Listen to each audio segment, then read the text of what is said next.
ఓ తమ్ముడు పాలరాజు అని ఒక వాచ్ నాకు కొనిచ్చాడు.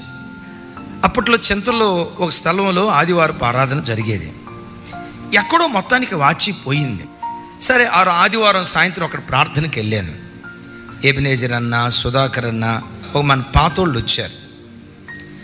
సరే మాట్లాడుతా అన్న, నా వాచి ఎవరు తీసేశారన్న, వాచి పోయిందన్న ఇంటికాడ అన్న. ఆ మాట మాట్లాడేటప్పుడే ఆత్మదేవుడు చెప్తున్నాడు, ఇంకొకసారి అజ్ఞానంతో ఎలాంటి మాటలు మాట్లాడద్దు. ప్రభా, ఇందులో అజ్ఞానం ఏముందయ్యా? వాచి పోయింది చెప్పాను. వాచి పోయింది అని విశ్వాసులకు చెప్తే దాని అర్థం ఏంటి?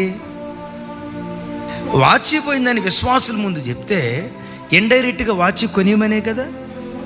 నువ్వు యాచకుడివి కాదు. ప్రభా, నా మనసులో అది లేదయ్యా. నేను చెప్తే వాళ్ళు ఏదో కొనిస్తారన్న ఆలోచన నా మనసులో లేదా. నీ మనసులో లేదురా, నీ మనసు నాకు తెలుసు. కానీ ఎదుటోళ్ళు ఒక మాటను 10 రకాలుగా అర్థం చేసుకుంటారు. అలాగని వాళ్ళు అలా అర్థం చేసుకునే మనుషులని కాదు నా అభిప్రాయం. ఒక విషయాన్ని 10 మంది 10 రకాలుగా అర్థం చేసుకుంటారు.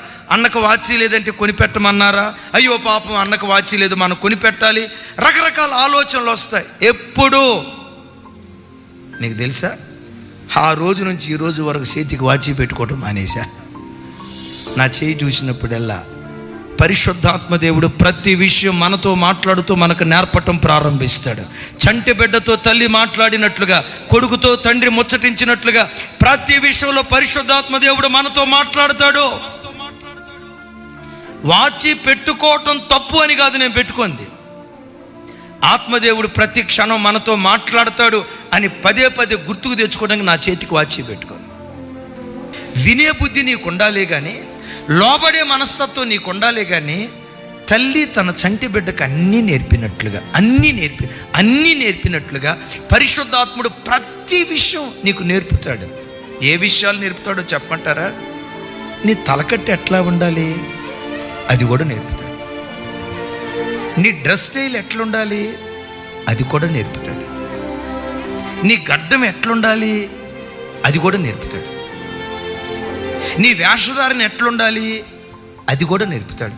చివరికి ప్రజల మధ్యలో నడిచేటప్పుడు నీ నడక ఎట్లుండాలి, అంతరంగికంగా బాగా ప్రతి విషయంలో నేర్చుకునే బుద్ధి నీకు నాకు ఉండాలి. కానీ ప్రతి విషయంలో పరిశుద్ధాత్మ దేవుడు మనకు నేర్పటం ప్రారంభిస్తాడు.